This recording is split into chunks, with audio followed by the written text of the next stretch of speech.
बेटा एक्सीलरेशन क्या होता है, लिख लो क्या होता है, rate of change of velocity, यही पढ़ा है हम लोगों ने। यानी एक्सीलरेशन ए से हम लोग रिप्रेजेंट करते हैं normally change in velocity upon time. Velocity का चेंज आप लोगों को बताइए v minus u upon T करते हैं, जिससे हम लोग फर्स्ट इक्वेशन ऑफ मोशन लिखते हैं ना, a is equal to v minus u upon t. वैसे एक वेक्टर क्वांटिटी होती है और एसआई यूनिट क्या होती है बेटा इसकी, मीटर पर सेकेंड स्क्वायर, डायमेंशन होगी m0 l1 t माइनस 2।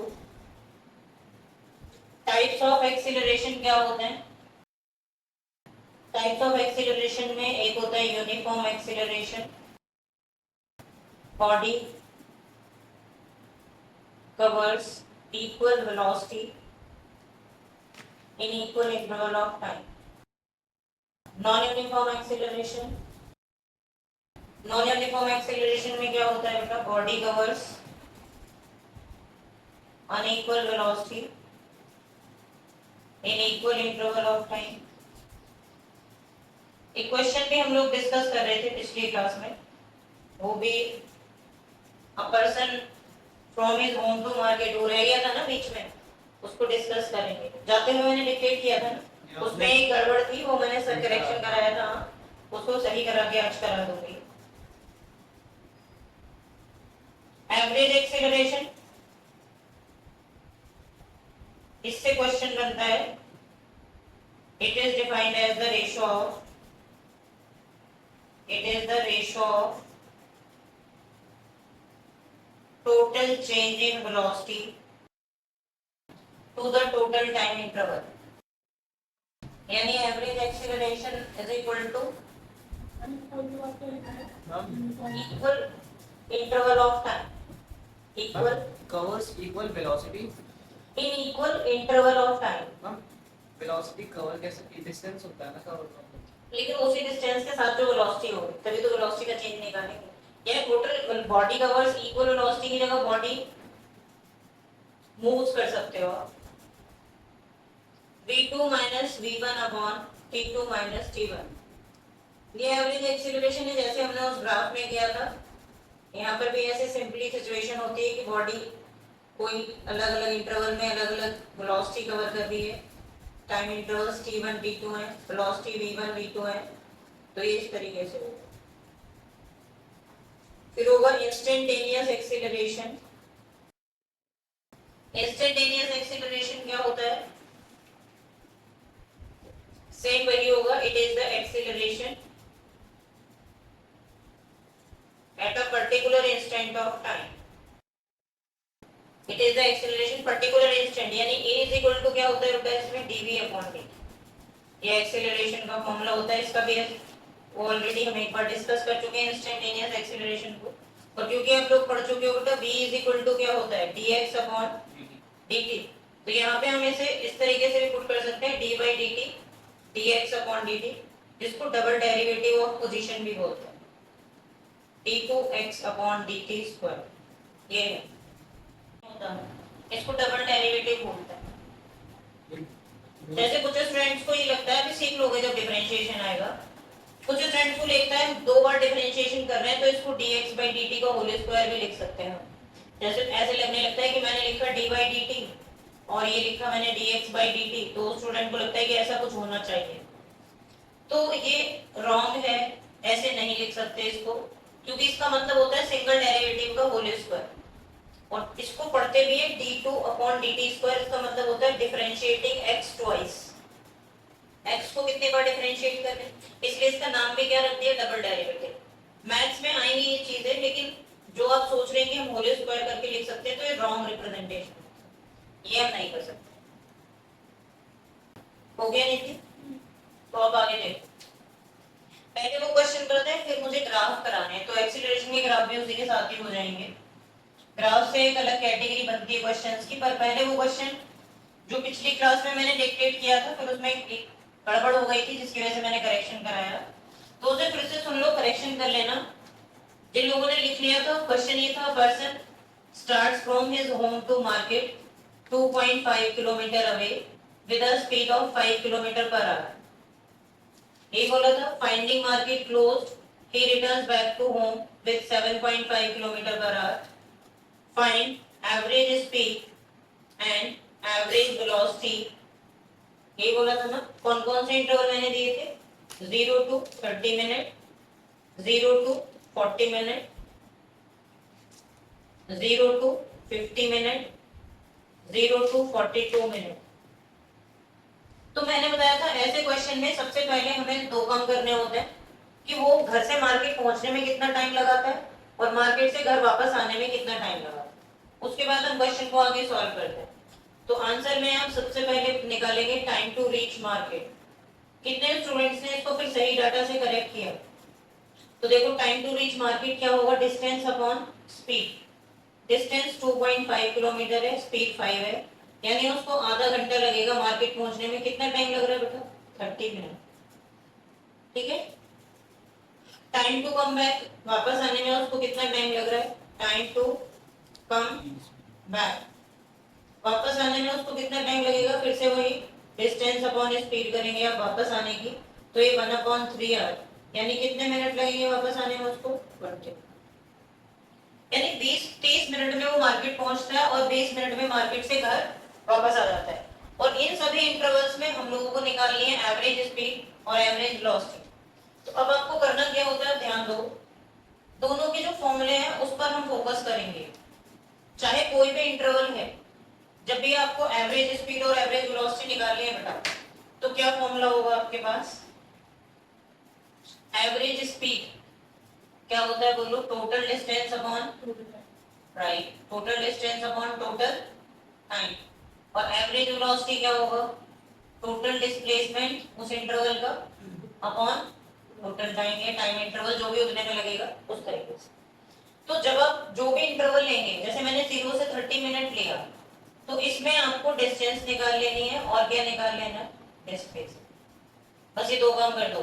और फिर टाइम तो तुम्हें पता ही है, यहाँ पे 0 से 30 मिनट दिया, उसको क्या बोल सकते हो आप, आधा घंटा। 0 से 30 मिनट का मतलब क्या है बेटा, हाफ आवर। तो आपको इस आधे घंटे में उसका डिस्टेंस और डिस्प्लेसमेंट निकालना है, और उसके बाद इक्वेशन 1 और 2 में वैल्यू पुट करके आप आंसर निकाल सकते हो। तो जब वो 0 से 30 मिनट में हमने देखा वो मार्केट में पहुंचा ही है, बस 0 से पहला इंटरवल जो पहला क्वेश्चन का पार्ट है, उतनी देर में तो मार्केट पहुंचा है, बोलो। तो इसका मतलब उसका डिस्टेंस भी कितना होगा, 2.5 किलोमीटर, और डिस्प्लेसमेंट भी कितना होगा बेटा, मार्केट में पहुंचा है अभी। तो जिसकी वजह से जब आप 1 और 2 को यूज करेंगे तो दोनों इक्वल आ जाएंगे। एवरेज स्पीड भी कितनी आएगी बेटा, 2.5 अपॉन हाफ आवर, यानी कितनी आ गई, 5 किलोमीटर पर आवर। और एवरेज वेलोसिटी भी कितनी आ जाएगी, 2.5 अपॉन 1/2 इज इक्वल टू कितनी आ जाएगी, 5 किलोमीटर पर आवर। कोई प्रॉब्लम, यही आएगा। पहला इंटरवल का आंसर आ गया। आज ये बात समझ आई कि नहीं आई? अब आप दूसरे इंटरवल में आ जाओ, जो कौन सा इंटरवल है, 0 से 40 मिनट। लेकिन मैं तुम्हें पहले इसमें 50 मिनट वाला करवाऊंगी, ये इजी है, क्योंकि 0 से 50 मिनट वाला पहले देखो। और इसमें भी तुम्हें क्या निकालना है, डिस्टेंस और डिस्प्लेसमेंट। हर एक इंटरवल में यही करना है। आपने देखा 30 मिनट में बाजार गया, 20 मिनट में घर वापस आया, यानी 30 प्लस 20 कितने हो गए, 50। इसका मतलब 50 मिनट बाद तो घर पे आ गया हो वापस। थर्ड वाले इंटरवल में वो कहाँ पहुंच चुका है, घर। तो अब आपको ये दोनों जो मैंने निकालने के लिए बोला है, डिस्टेंस कितना आएगा, 2.5 प्लस 2.5 इज इक्वल टू कितना आएगा, 5 किलोमीटर। घर पर ही खड़ा हुआ है वो, तो आंसर कितना सही। ऐसा करने से आप फिर से 1 और 2 को यूज करेंगे, तो आपके पास एवरेज स्पीड कितनी आ जाएगी, 5 अपॉन 50 मिनट है, इसको आर में चेंज करो। ये आर में आ गया, ये किलोमीटर में आ गया, ये 0 गया, 6 किलोमीटर पर आवर आ गया एवरेज स्पीड। और एवरेज वेलोसिटी क्या आएगी, क्योंकि डिस्प्लेसमेंट 0 है तो 0। कोई दिक्कत किसी को, 0 किलोमीटर पर आवर। समझ रहे हैं? अब आ गया 0 से 40 मिनट वाला इंटरवल। 0 से 40 मिनट, 0 से 40 मिनट में आप देखो वो घर से मार्केट 30 मिनट में पहुंचता है। घर से मार्केट कितनी देर में पहुंचता है, 30, और वापस कितनी देर में आ रहा है, 20 मिनट में यहाँ पहुंच गया। इसका मतलब 10 मिनट में तो वो आधे रास्ते में होगा कहीं पे, और एग्जैक्ट मिड में होगा। एग्जैक्ट कहाँ पे होगा? मिड रास्ते में। यानी 2.5 किलोमीटर अगर पूरा डिस्टेंस है यहाँ से यहाँ तक, तो आधा रास्ता कितना होगा? 1.25 किलोमीटर। ये बात मानते हो 10 मिनट में? ऐसा बिल्कुल जरूरी है, क्योंकि वो एक ही स्पीड से आ रहा है, चेंज नहीं कर रहा, चेंज नहीं हो रही उसकी स्पीड। तो इसका मतलब इस टाइम पे उसका डिस्टेंस कितना होगा बेटा? 2.5 plus 1.25 is equal to 3.75 kilometre. और डिस्प्लेसमेंट कितना होगा बोलो? 2.5 minus 1.25 is equal to 1.25 kilometre. अब ये फिर से इक्वेशन 1 एंड 2 यूज कर लो, यूज 1 एंड 2। एवरेज स्पीड क्या होगी बोलो? टोटल डिस्टेंस 3.75 और टाइम जो 40 मिनट है उसको आवर में चेंज कर देंगे, ये तो मैं खुद से कर। एवरेज वेलोसिटी जो आएगी, मेरे पास जगह कम है, मैं छोटा छोटा लिख रही हूँ, ये भी कितना आएगा? 50/6। यहाँ से दोनों आंसर्स आप निकाल लो।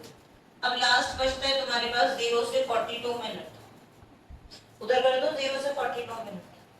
बोलो लास्ट इंटरवल क्या बचा? 0 से 42। अब इसमें थोड़ा दिमाग लगाना पड़ेगा, क्योंकि जाते हुए 30 मिनट में वो कितना चल रहा है बेटा? 2.5, और 42 मिनट में 12 मिनट बचेंगे हमारे पास। कितने मिनट बचेंगे? तो 12 मिनट में कितना चलेगा?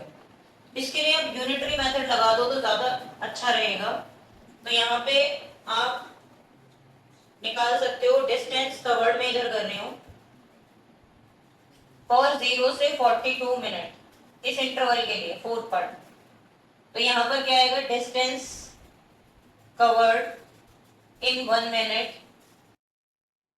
In coming back. वापस आने में 1 मिनट में कितना डिस्टेंस कवर करेगा? 2.5/20। पहली बात समझाओ मुझे, 20 मिनट में पूरा वापस आ जाता है, तो 1 मिनट में कितना चलेगा? 2.5/20/60। ऐसे करना पड़ेगा। अगर मिनट वाइज निकाल रहे हो तो मिनट में निकाल लो, क्योंकि हमें 1 मिनट में निकाल। तो 12 मिनट में कितना कवर करेगा? इन 12 मिनट। हम ऐसे भी तो कर सकते हैं, मतलब जैसे दो मेथड है, आप कर सकते हो। आधे आधे मतलब 30 मिनट्स में 2.5 किलोमीटर चला, हाँ, बिल्कुल। 10 मिनट में 1.25 चला। नहीं नहीं नहीं, वो नहीं चल सकते ना।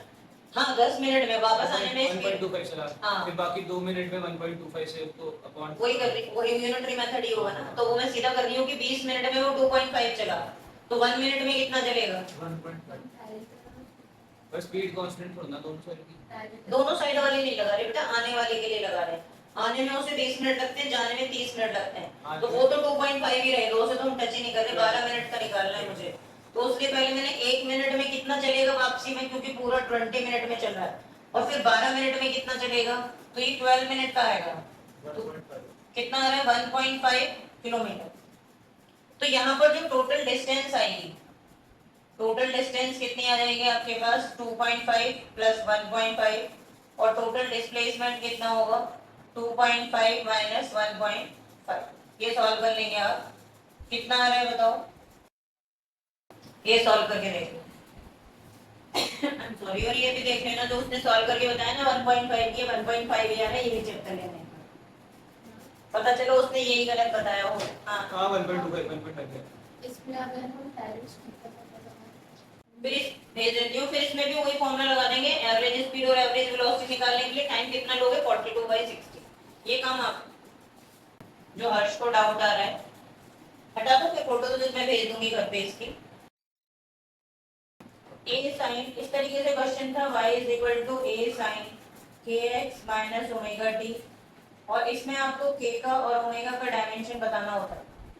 y इसमें डिस्प्लेसमेंट है, a एम्पलीट्यूड है, दोनों लेंथ ही होते हैं, तो ये फॉर्मूला बैलेंस हो गया। डिस्प्लेसमेंट का भी लेंथ होती है, एम्पलीट्यूड भी लेंथ होती है, तो दोनों का मीटर आ जाएगा। और वैसे भी साइन एक ट्रिग्नोमेट्रिक फंक्शन है, तो ये डायमेंशन लेस होगा, कोई डायमेंशन नहीं होगी इसकी। तो यहाँ पर आप लिख देंगे sine kx minus omega t, ये कैसा होगा बेटा? Dimensionless. इसका मतलब ये पूरा ब्रैकेट थीटा है, तो ये भी डायमेंशन लेस होगा, यानी kx माइनस ओमेगा टी भी क्या होगा? Dimension less. और प्रिंसिपल ऑफ होमोजेनिटी से दोनों क्वांटिटी माइनस हो रही हैं, वो तभी पॉसिबल है, यूज प्रिंसिपल ऑफ होमोजेनिटी। क्या पॉसिबल है बेटा कि kx भी डायमेंशन लेस होगा, या उसको क्या बोल सकते हैं कि ये कांस्टेंट होगा, या बोल सकते हैं कि उसकी डायमेंशन क्या होगी? m0 l0 t0। अब k का डायमेंशन तुम्हें निकालना है, x का डायमेंशन l होगा, m0 l0 t0 जिसको आप 1 भी बोल रहे हो, तो k का डायमेंशन क्या आ गया l माइनस उधर जाके, या फिर इसे लिख सकते हो m0 l माइनस 1 t0, कोई प्रॉब्लम? ऐसे ही दूसरा वाला था। नेक्स्ट हटा दूंगी, हेडिंग डालो पोजीशन टाइम ग्राफ। अब हम ग्राफ बनाएंगे, और ग्राफ एक इंपॉर्टेंट रोल प्ले करते हैं फिजिक्स में। ये पूरा जो चैप्टर आप पढ़ रहे हो ये पूरा बेसिक है 11th और 12th के लिए भी। ग्राफ में कुछ बातें होती हैं, पहले हम वो समझेंगे फिर ग्राफ बनाएंगे। मैं जितने भी ग्राफ आपको बनवाऊंगी वो सब बेसिक हैं, स्पेशल तो कुछ भी हो सकता है, नई नई सिचुएशंस बनती हैं। तो ग्राफ बनाने के लिए हमें दो एक्सिस चाहिए, इधर ध्यान दें सभी लोग। एक हम एक्स कोऑर्डिनेट ले लेते हैं, एक वाई कोऑर्डिनेट, ये ओरिजिन, दो एक्सिस ओरिजिन। अब जो ग्राफ है, ग्राफ की जो शेप होती हैं, बातों पर ध्यान देना, ग्राफ की जो शेप होती हैं वो लिमिटेड शेप्स हैं। शेप्स कैसी हैं? लिमिटेड। उसका जो एक्सप्लेनेशन है वो डिपेंड करता है कि एक्स एक्सिस पे कौन सी क्वांटिटी है, वाई एक्सिस पे कौन सी क्वांटिटी है। ग्राफ वही होगा, एक्सप्लेनेशन चेंज हो जाएगी अगर क्वांटिटी चेंज होगी। एग्जांपल, हमने वाई एक्सिस पर पोजीशन लिया, बार बार वाई लिखते नहीं है, इसका मतलब ही वाई एक्सिस है, हमें पता है, और एक्स एक्सिस पे हमने टाइम लिया। अगर मैं ग्राफ ऐसे बनाती हूँ तो ये ग्राफ क्या शो करता है? बॉडी जो भी है उसका टाइम लगातार बढ़ रहा है लेकिन उसका पोजीशन चेंज नहीं हो रहा। अगर सपोज मैं मीटर में पोजीशन लूं और टाइम को सेकंड्स में, graph is parallel to time axis, यानी टाइम बढ़ता चला जा रहा है लेकिन पोजीशन कैसा है? कांस्टेंट। और ये शो कर रहा है कि बॉडी कैसे है, बता रेस्ट में, बॉडी कैसे है रेस्ट। लेकिन वहीं अगर मैं इस ग्राफ पे ये पोजीशन हटा के सेम ग्राफ पे यहाँ वेलोसिटी लिख दूं तो इस ग्राफ के मीनिंग चेंज हो जाए। क्या? अब बॉडी रेस्ट में नहीं है, वेलोसिटी सेम है, टाइम बढ़ता जा रहा है। जैसे हाईवे पे हमारी गाड़ी चल रही 15 मिनट तक 80 किलोमीटर पर आवर की स्पीड से चलती जा रही है, 15 मिनट हो गए, यानी टाइम कांस्टेंट है और बॉडी का मोशन कैसा हो गया? Uniform velocity. वही ग्राफ है, वही शेप है, लेकिन एक्सिस चेंज हो गई, पोजीशन की जगह कौन आ गया? वेलोसिटी। तो उसका एक्सप्लेनेशन चेंज होगा। अभी अब स्टूडेंट क्या करता है? रटता है चीजों को। वो ये सोचता है कि अगर ऐसे ग्राफ बना हुआ है तो ये तो रेस्ट का होगा। उसको लगता है कि अगर कहीं ऐसे ग्राफ प्रिंटेड है तो वो रेस्ट में होता है, रेस्ट में होता है, लेकिन जब होगा जब यहाँ पे पोजीशन होगा, नहीं तो रेस्ट में नहीं होगा। और वहीं पर अगर मैं वेलोसिटी को काट के एक्सीलरेशन लिख दूं तो इसी ग्राफ की फिर चेंज हो जाएगी। अगर ये 2 मीटर पर सेकंड से एक्स स्क्वायर से एक्सीलरेट हो रही है कार, तो ये ग्राफ फिर यही ग्राफ बताएगा कि बॉडी के अंदर क्या है? पॉजिटिव एक्सीलरेशन, यानी हर एक सेकंड के बाद बॉडी की वेलोसिटी कितनी बढ़ जाती है? 2। अभी गाड़ी 40 से चल रही है, फिर 42 से चलेगी, फिर 44 से चलेगी, और लगातार उसकी वेलोसिटी क्या हो रही है? बढ़ रही है। इसी ग्राफ से शो करेंगे अगर एक्स वाई एक्सिस पे एक्सीलरेशन और एक्स एक्सिस पे टाइम है। तो मैं क्या कहना चाह रही हूँ, आपको समझ आ रहा है? ग्राफ के शेप लिमिटेड है, उसके एक्सप्लेनेशन बदलते जाएंगे because of the quantities varying on the axis particularly. Clear? तो पहले हम लोग position time graph heading graph में आप लोग लिखो position time graph, x t graph भी बोलते हैं, पोजीशन टाइम, या फिर इसको आप बोलेंगे एक्सटी ग्राफ। अब ग्राफ के शेप बनाते जाते हूँ। एक तो मैंने अभी आपको बताया ये पोजीशन है, ये टाइम है, ये ग्राफ है, और जो ग्राफ शो कर रहा है कि body is at rest, this is first graph. दूसरा ग्राफ पोजीशन टाइम, ये ग्राफ सेकंड वाला, बनाते जाओ। थर्ड वाला ग्राफ, ये ग्राफ एक्सटी ग्राफ, ये पोजीशन टाइम, ये ग्राफ एक्सटी ग्राफ 0 0, ये क्या शो कर रहा है? फोर्थ वाला। फिफ्थ वाला ग्राफ पोजीशन टाइम, सिक्स्थ वाला ग्राफ पोजीशन टाइम।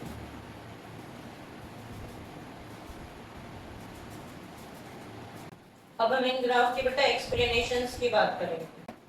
अभी तो बात ही नहीं की हमने, कोई पता नहीं क्या है, पॉसिबल है कि नहीं, लेट्स सी।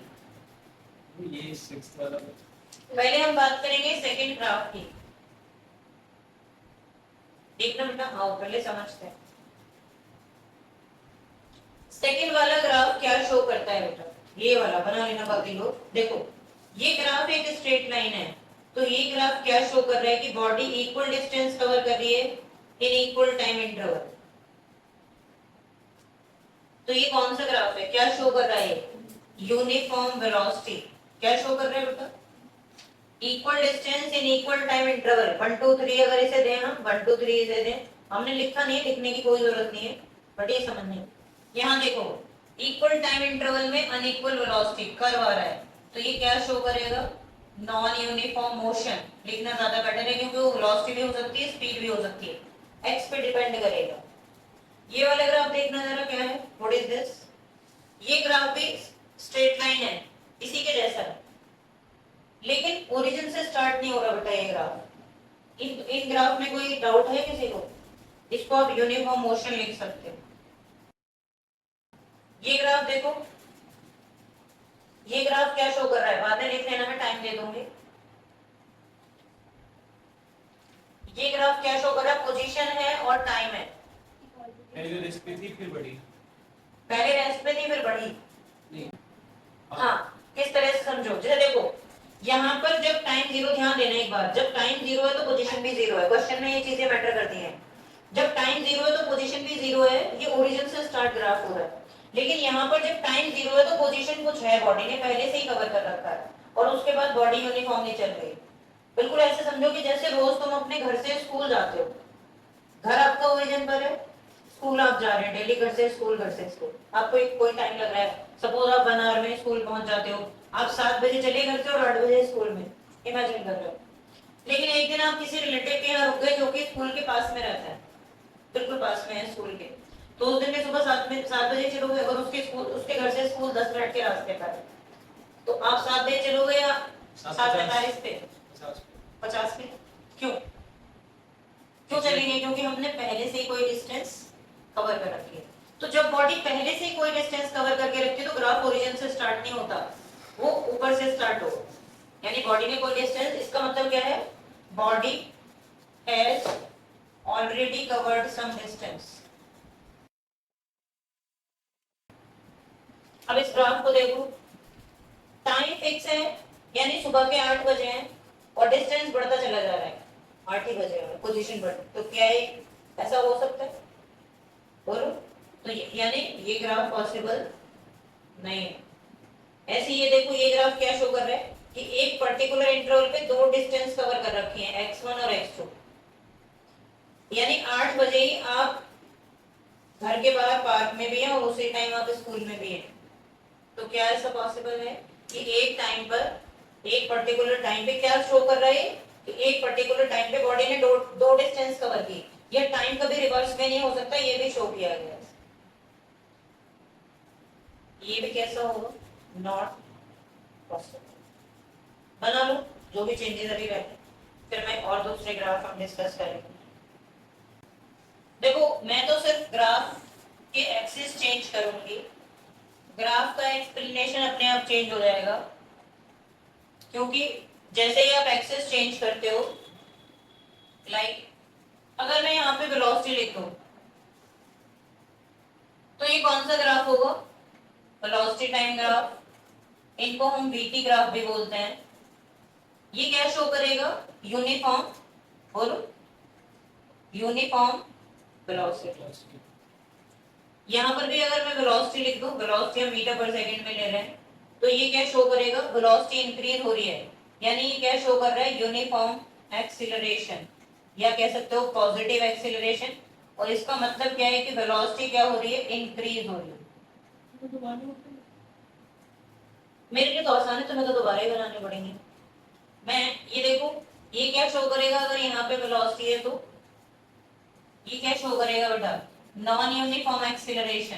क्या शो करेगा, बोलो, नॉन यूनिफॉर्म एक्सीलरेशन। और ये भी कैसा है, पॉजिटिव, क्योंकि वेलोसिटी ऊपर क्या हो रही है, इंक्रीज। ये क्या शो कर रहा है, अगर ये v है, ये वेलोसिटी है, ये u है, तो बॉडी है सम इनिशियल वेलोसिटी। ऐसा होता है ना कि बॉडी के पास कुछ क्या है, इनिशियल वेलोसिटी, जब टाइम 0 है तो बॉडी के पास वेलोसिटी।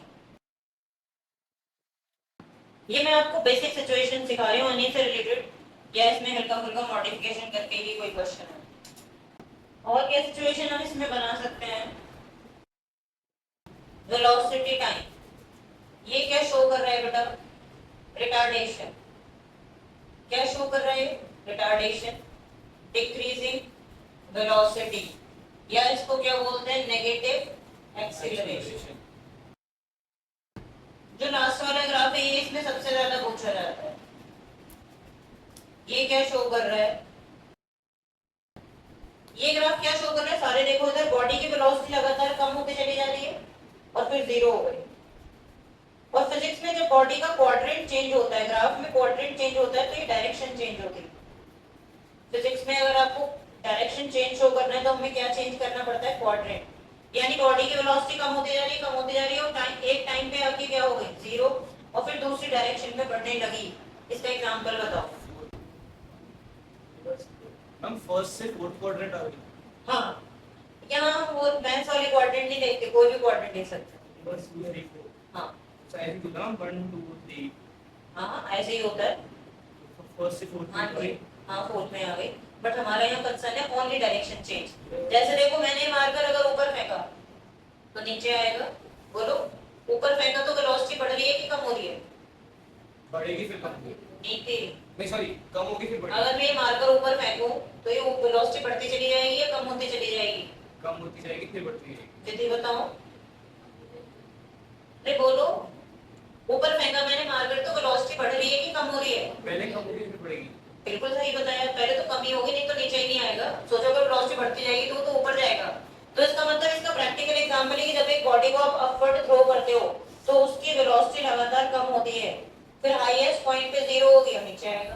तो ये बॉडी को आपने अपवर्ड थ्रो किया, यहाँ पे उसकी वेलोसिटी 0 हो गई, यहाँ पे वेलोसिटी सपोज 0 हो गई और फिर वो नीचे आ रही है। नीचे वेलोसिटी क्या होगी? बढ़ेगी, और ऊपर वेलोसिटी क्या होगी? कम होगी। याद रख लोगे। प्रैक्टिकल एग्जांपल क्या होगा? यहाँ पर हम लिखेंगे, एक्सप्लेनेशन पहले लिख देती हूँ, फिर इसका एग्जांपल लिख दूंगी। एक्सप्लेनेशन में क्या होगा? Velocity of body decreases and becomes 0 at t is equal to t1 and again start increasing in opposite direction। एक एक वर्ड का मीनिंग होता है इसमें। in opposite direction ये होता है। एग्जाम्पल क्या है इसका? यही एग्जाम्पल है, यहाँ लिख दो example. Body is projected against gravity. Body is thrown vertically up against gravity. Clear हो गया सभी को? ये कुछ बेसिक ग्राफ थे, हटा दो ये सब चीजें। तो अब एक क्वेश्चन मुझे बना के दिखाओ ग्राफ। पहले मैं एक्सीलरेशन टाइम ग्राफ और बनवा दूं, उसके बाद या आपको मैं 2 क्वेश्चन दे रही हूँ, वो करो ग्राफ के। छोटे छोटे क्वेश्चन है, नोट के अंदर करना आप लोग। आता भी एग्जाम में, और अब जो इसमें क्वेश्चन आता है वो 4 ऑप्शन में देता है, यानी तुम्हारे सामने 4 ग्राफ बना देगा, बोलेगा बताओ सही कौन सा है। और क्वेश्चन होगा कुछ इस तरीके से, a body projected vertically up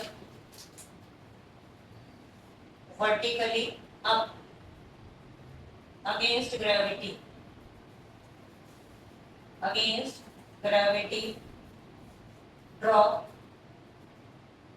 PT graph। Number 2, a body thrown vertically downward, और ड्रॉप्ड भी लिख सकता है, ड्रॉप करेगा तो नीचे ही आएगा। Draw VT graph under gravity जरूर लिखेगा वो इसमें, अंडर ग्रेविटी। दोनों की ग्राफ बनाओ कैसे आएंगे। अभी तो ताजा ताजा पढ़ाया मैंने, तुम लोगों को याद होना चाहिए। एक बॉडी को ऊपर फेंका है, एक बॉडी को नीचे फेंका है, ग्राफ कैसे बनेगा? जैसे यही मेरे पास कैप है, मैं इसे ड्रॉप कर दूं यहाँ से, इसका ग्राफ बनाना है और इसको ऊपर फेंको तो ग्राफ बस उससे ज्यादा नहीं सोचना, बस ऊपर से नीचे फेंक दिया, बस ये नहीं सोचना कि नीचे पड़ी है या क्या है, बस यहाँ से उसको छोड़ा है तो इसका ग्राफ बनाना है। ये तो श्योर है कि नीचे जमीन पे गिर जाएंगे वो, बट वो नहीं सोचना है यहाँ से ड्रॉप करा है। मैं चेक करने आ रही हूँ, दिखाओ क्या क्या ग्राफ बनाया आप। एक बॉडी को ऊपर वर्टिकली आप फेंका है, जैसे अगर कोई वेलोसिटी अटेन है और अचानक से रुक गई वेलोसिटी अटेन है स्ट्रेट लाइन में कि ऊपर या नीचे, नीचे, यानी यहाँ से गिरा दिया मैंने इसे और अचानक से रुक गई, और यहाँ पे रुक गई है, तो कैसे होगा वो? कोई नीचे से फोर्स से बैलेंस करेगी तभी रुकेगी, नहीं तो ग्रेविटी से रुकने नहीं देगी।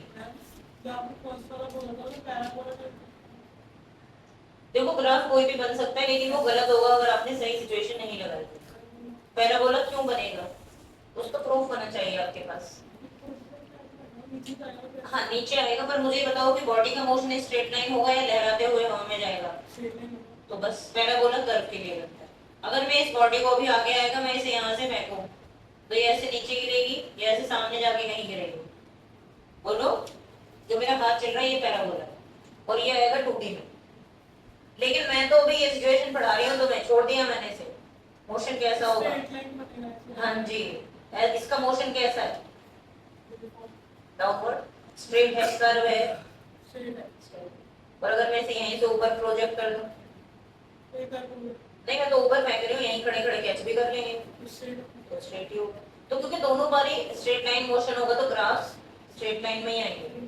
हाँ जी, तो इसमें जैसे आपको बताया गया कि बॉडी को ऊपर प्रोजेक्ट किया गया, अभी मैंने बताया एक जगह पे जाके उसकी वेलोसिटी 0 होगी और फाइनली नीचे आ गई बॉडी ग्राउंड। अब तुम्हें ग्राफ में सोचना कैसे है, सोचना होता है कि बॉडी ऊपर गई, वेलोसिटी क्या हो रही है, डिक्रीज।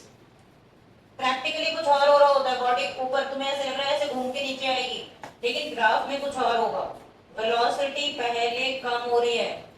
बोलो, हमने तो यहाँ से वेलोसिटी देकर फेंका ना उसे, नीचे तो अपने आप आ जाएगी 0 से, लेकिन ऊपर तो उछालना पड़ेगा।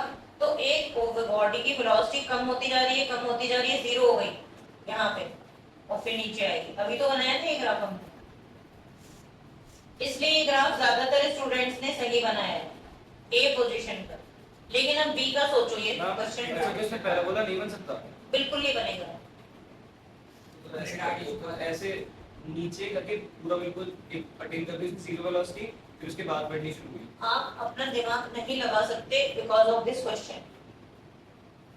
See the words used in the question. Physics में एक खास बात होती है, you can not use your on perception of the motion of the body. आप जैसे उसने सोचा, अभी तुमने भी सोचा पैराबोला, तुम अपना परसेप्शन नहीं लगा सकते वर्टिकली अप अगेंस्ट ग्रेविटी, यानी वो ऐसे फेंक रहा है ऊपर, तुम ऐसे ऐसे ऐसे नहीं घुमा सकते। उसने जैसे बना भी दिया कि पैराबोला होगा, लेकिन उसके वर्ड्स नहीं बोल रहे। पैराबोला बन सकता है अगर बॉडी ऐसे फेंकी जाएगी यहाँ से, तो करो। अब इधर आओ, तुम लोगों ने सोचा ही नहीं, देखो यहाँ पे वर्ड टू वर्ड चलना था, body is dropped under gravity, यहाँ से फेंका नीचे। नहीं, सोचो हो क्या रहा है, ये सोचो हो क्या रहा है। एक मिनट मुझे बताओ, ये मैंने बॉडी छोड़ दी इधर, तुषार, बॉडी की वेलोसिटी बढ़ेगी कि कम होगी? बॉडी की वेलोसिटी बढ़ेगी कि कम होगी? तो रिटार्डेशन कहां से होगा? बॉडी की वेलोसिटी क्या हो रही है, बढ़ रही है, और बॉडी अंडर ग्रेविटी फॉल कर रही है, लगातार वेलोसिटी बढ़ती जा रही है, बढ़ती जा रही है। और हमें तो ये पता है ग्राउंड पे गिरेगी नीचे तो उसकी वेलोसिटी 0 हो जाएगी, वो नहीं सोचना, बस ये सोचना है ड्रॉप कराया, बॉडी नीचे आ रही है, वेलोसिटी क्या हो रही है, बढ़ रही है। और स्टूडेंट बिल्कुल गलत तरीके से सोचता है, वो ये सोचता है कि बॉडी को नीचे गिराया है, तो अब वो ग्राफ ऐसे बनता है, नीचे गिराया। अभी तो तुमने गलत नहीं बनाया, क्योंकि अब बना रखा है ना, गलत तो बना के बैठे हो, क्योंकि तुम्हारे दिमाग में क्या आ रहा है, बॉडी है नीचे आ रही है तो वेलोसिटी को नीचे लाओगे। अरे ये सोचो, जब वो नीचे आ रही है तो वेलोसिटी का क्या हो रहा है, बढ़ रही है। वो एक सिर्फ 90 सही बना के बैठी है, ये मैंने भी सही बनाया। हाँ, हर्षवर्धन ने भी सही बनाया, मैंने आपका देखा नहीं था, तब तक आपने नहीं बनाया था बेटा। ये देखो, इसका जब बॉडी को नीचे गिरा रहा है तो वेलोसिटी लगातार क्या हो रही है, इंक्रीज। बनाओ, सब एग्जाम में आते हैं, 4 ऑप्शन दे देगा, a body thrown vertically dropped under gravity. A option बना होगा, बी ऑप्शन बना होगा, सी ऑप्शन बना होगा, डी ऑप्शन बना होगा। हम जो सोचते हैं वो सोचते हैं कि हम ऊपर फेंक रहे हैं तो हाँ। ऊपर जाएगा, लेकिन हाँ। नहीं, नीचे नहीं, नीचे जाएगा। लेकिन वेलोसिटी के साथ क्या हो रहा है, उसके साथ क्या हो रहा है, नीचे फेंका तो वेलोसिटी बढ़ रही है और ऊपर फेंका तो वेलोसिटी कम हो रही है, तो कम हो रही है तो यहाँ से लाओगे, ये तो अभी भी समझाया था इसलिए सही हो गया, नहीं तो ये भी गलत बनाओगे सही। अब मैं आगे चल रही हूँ नेक्स्ट, एक्सीलरेशन टाइम ग्राफ। पर नीचे वाली में कैसे मिलती है? देखो आपने ड्रॉप कराया बॉडी को, कहीं से भी आप ड्रॉप कराओ, उसकी वेलोसिटी लगातार जब तक वो ग्राउंड को टच ना करे, ठीक है। अब ग्राउंड को टच करे करने तक भी उसकी वेलोसिटी बढ़ रही है, ये मानती हो, और जिस टाइम वो ग्राउंड को टच करेगी बॉडी, उसकी वेलोसिटी मैक्सिमम होगी, उसके बाद तो वेलोसिटी नहीं रही, तो हम क्यों देखेंगे? नहीं, उसके बाद फिर जब मैंने जैसे पेन को नीचे फेंका तो बाउंस बैक फिर bounce back is a different thing, they are not, it's only the body is drop. अभी बाउंसिंग बैक के क्वेश्चन आएंगे, उसमें हम ग्राफ को नीचे ले जाएंगे फिर ऊपर आएंगे, नीचे ले जाएंगे फिर उसमें बाउंसिंग बैक होगी, बट अभी तो हम बाउंस बैक नहीं बोल रहे ना, सिर्फ ये बोला है, छोड़ दिया इसे। और ये टकराए और फिर ऊपर आए, टकराए और फिर ऊपर आए, तो वो ग्राफ आगे बनेंगे, हैं ऐसे ग्राफ भी वो भी बनाएंगे। हाँ बोलो, चलो आगे। तो acceleration time graph heading, question तो बहुत सारे बनेंगे, अभी इस पे तो मैं सिर्फ बेसिक पढ़ा रही हूँ। एक्सीलरेशन टाइम ग्राफ ऐसे करना, सिर्फ एक्सीलरेशन ग्राफ, बस एक्सेलरेशन ग्राफ। हाँ, इन xt रिप्रेजेंटेशन, एक्सीलरेशन ग्राफ इन xt रिप्रेजेंटेशन, यही है तुम लोगों के सिलेबस में। एक्सीलरेशन को पोजीशन टाइम ग्राफ में रिप्रेजेंट करना है, और अगर मैं नॉर्मल एक्सीलरेशन की बात करूं बेटा, पहले मैं तुमसे नॉर्मल की बात कर लेती हूँ, तो एक्सीलरेशन का ज्यादा डिटेल तुम लोगों के सिलेबस में नहीं बनता, एक बार इधर ध्यान से देखना। अगर हम एक्सीलरेशन ग्राफ की बात करेंगे तो आपका सिलेबस बहुत कम उसको अलाउ करता है, बस एक ही ग्राफ अलाउ करता है आपका सिलेबस, एक्सीलरेशन टाइम, और ये वाला ग्राफ बस आपका सिलेबस अलाउ करता है। इसमें क्या शो किया गया है कि यूनिफॉर्म एक्सीलरेशन है, पॉजिटिव वेलोसिटी, लेकिन अगर इस ग्राफ को ऐसे बनाया गया तो it is out of the syllabus हो जाता है। एक्सीलरेशन का टाइम के साथ इंक्रीज होना, it's not in 11th class, but फिर भी मैं तुम्हें पढ़ा रही हूँ, कभी कभी एमसीक्यूज में आ जाता है रेट ऑफ एक्सीलरेशन, ये 11th में नहीं है, और ये नई टर्म होती है जर्क, हाई क्लासेस में पढ़ाई जाती है। जर्क एक टर्म होती है, और जर्क का मतलब होता है एक्सीलरेशन अपॉन टाइम, लेकिन आजकल 11th में एमसीक्यूज में देने लगे इसको, और इसकी एसआई यूनिट होती है मीटर पर सेकंड, ms-3 जर्क की। तो ये 11th के सिलेबस में नहीं है, तो इसलिए उसने एक्सीलरेशन में भी एक्सटी ग्राफ बनाए गए हैं। मैं आप लोगों के सामने वो ग्राफ बना रही हूँ जो एनसीईआरटी में ग्राफ हैं, रिफ्रेशर्स वाले ग्राफ मैं सही नहीं मानती, रिफ्रेशर ने भी अपने हिसाब से बना रखे हैं, पर वो मेरे हिसाब से ज्यादा सही। तो मैं जो बना रही हूँ ये एक्सटी ग्राफ है अकॉर्डिंग टू एनसीईआरटी। एक्सीलरेशन के लिए उसने पहला ग्राफ ऐसे बनाया, दूसरा ग्राफ ऐसे बनाया, तीसरा, कहीं से भी टच नहीं करना है, क्योंकि अगर x को टच करोगे तो वेलोसिटी आएगी। देखो अगर x को टच किया हमने तो ये क्या है, यूनिफॉर्म वेलोसिटी आ रही है, x ऐसे टच करते हैं तो ये क्या शो कर रहा है, इक्वल इंटरवल है, तो उसको फ्री हैंड बनाना, कहीं वेलोसिटी चेंज हुई होगी फिर आया। तो ये तीन ग्राफ है जो आपको स्लोप से बनाने हैं।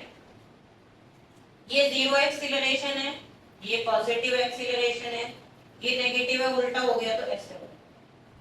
बाकी रिफ्रेशर्स भी बना रहे हैं इन ग्राफ को, उन्होंने भी सेम बनाया, बस उन्होंने यहाँ से टच कर रखा है और लिख रखा है A0, फिर उन्होंने ऐसे बनाया, ऐसे बनाया, मेरे हिसाब से तो ये ज्यादा से टच नहीं करना। किसी का कोई डाउट है तो बोलो, सूर्यांश, कोई कंफ्यूजन? तो हम ये वाले ना बना के एनसीईआरटी वाले बनाते हैं, फ्री हैंड, कहीं टच नहीं करना है एक्सिस को।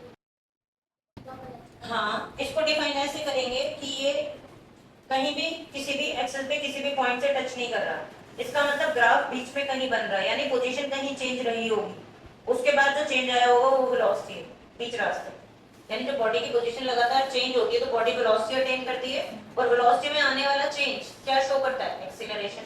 तो जब वो स्ट्रेट लाइन है इसका मतलब बॉडी की कांस्टेंट वेलोसिटी है, तो एक्सीलरेशन 0 रहेगा।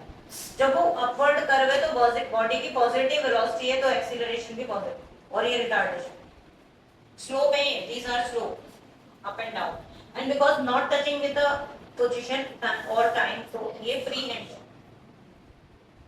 तो ये ग्राफ की कहानी थी, पर अभी आज हमने सिर्फ ग्राफ सीखे हैं, क्वेश्चन कोई नहीं किया। क्वेश्चन आएंगे स्लोप से रिलेटेड, वो हम नेक्स्ट क्लास में कंटिन्यू कर पाएंगे।